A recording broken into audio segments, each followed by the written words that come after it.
Hey, what's up guys? Will here for GSM Arena. Recently, phone makers have been asking the question, why do you need cameras on both the front and the back of a phone, if you can just have a flip camera and do it all? The latest to try and make this work is the Samsung Galaxy A80. Let's see if it's able to pull it off in our full review.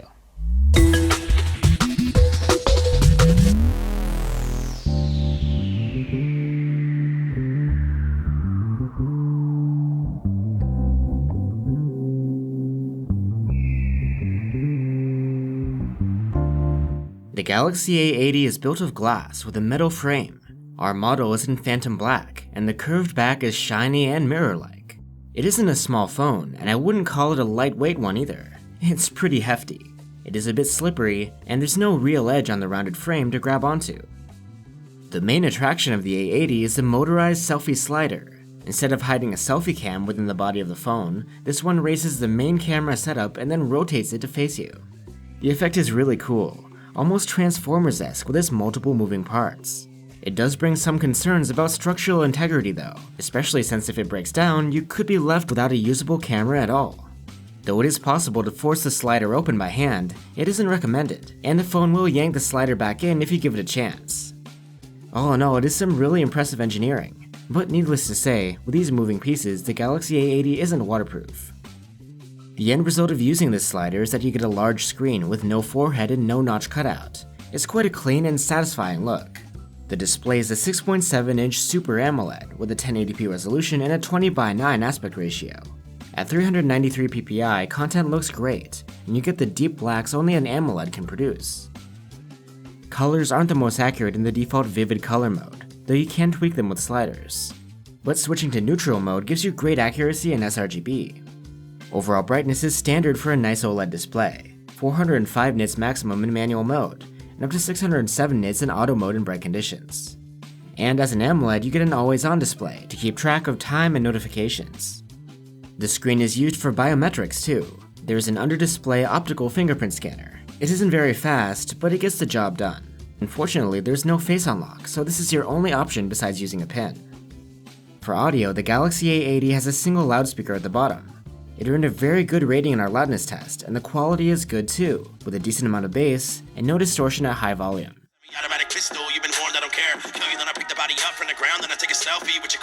There is no audio jack for headphones on this model. You'll have to plug into the USB-C port. We didn't get a dongle with our review unit though, so we couldn't test headphone quality here. You have 128 gigs of onboard storage on the Galaxy A80. It should be plenty of space for most use cases, but it's still too bad that you can't expand it through microSD. The phone is running Samsung's latest One UI over Android 9 Pie, the same software that we saw on the company's flagships. The interface is very clean and organized, and everything flows quite smoothly, as you'd expect. This smooth performance is thanks in part to a new Snapdragon 730 chipset and 8 gigs of RAM. In benchmarks, it blows away the other mid-range competition in CPU and GPU tests. If you're looking for the most bang for your buck though, a flagship would give you even better performance for as much as the A80 costs. The phone is powered by a 3700 mAh battery. Not bad, but a bit on the small side for a phone with such a large screen. When we ran our proprietary battery life tests, we got an endurance rating of 80 hours, a bit below average. Charging speed should be quite fast though, with support for USB power delivery at 25 watts. Unfortunately, our review unit didn't come with a box, so we weren't able to clock charging speed. But Samsung says it will be able to get from 0 to 50% in half an hour. Let's take a closer look at the Galaxy A80's flipping triple camera setup. There's a 48 megapixel main snapper with a quad Bayer filter, an 8 megapixel wide-angle cam, and a TOF sensor for depth information. Photos from the main cam come out in 12 megapixels, and in good light, they look quite pleasant, with good contrast and vibrant colors. Detail is adequate, but not mind-blowing, and there is some visible noise. You have the option to output 48 megapixel photos, but there isn't much of a point to it. These are a bit noisier, with not much increased detail. 8 megapixel shots with the ultra-wide cam are okay, but nothing special beyond the benefit of the wider perspective. They aren't terribly sharp, and dynamic range is limited. In low light, photos from the main cam are okay. Images are slightly soft and come out a bit on the darker side. If you switch on the new night mode, results are noticeably better, with preservation of detail in highlights and shadows, and more saturated colors. There's a bit of extra detail too.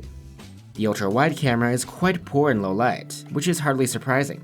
It captures soft and noisy underexposed photos. There's no night mode available for this camera.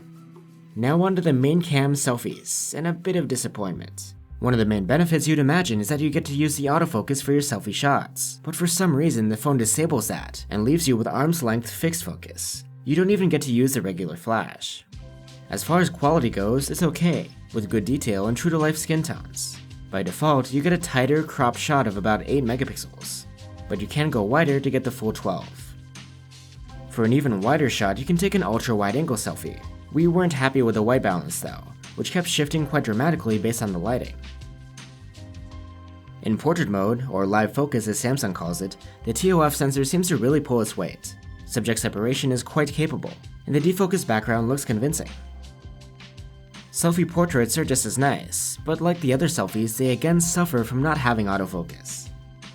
You also have the option for live focus video, which only works in 1080p, and the edge detection isn't stellar. It's a neat idea though. Regular video can be recorded at up to 4K at 30 FPS. Quality-wise, these are excellent, with an abundance of fine detail, wide dynamic range, vibrant colors, and almost no noise. Too bad these aren't stabilized, so they probably aren't the best option for walking around, or for vlogging in selfie mode. 1080p videos have always-on electronic stabilization though, but there is some visible wobble. With the ultra-wide cam, you also have the option for super steady mode, which further smooths out the footage, making it essentially shake-free. In its normal shooting mode, the ultra-wide camera's 1080p footage is decent, but it isn't the sharpest, and colors are a bit washed out looking. So that's the Samsung Galaxy A80.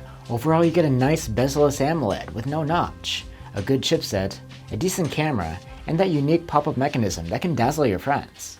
However, as a mid-ranger, there's a lot more to be desired here. Battery life is unimpressive, you don't get expandable storage, and then there's the worry about the sturdiness of the slider. Plus, not allowing the camera to use the autofocus in selfie mode, that's pretty disappointing. At around €650, the Galaxy A80 doesn't offer the same amount of value that you get from other mid-rangers, or even some flagships. The most unique feature, the flip cam, has been done better elsewhere on the Zenfone 6.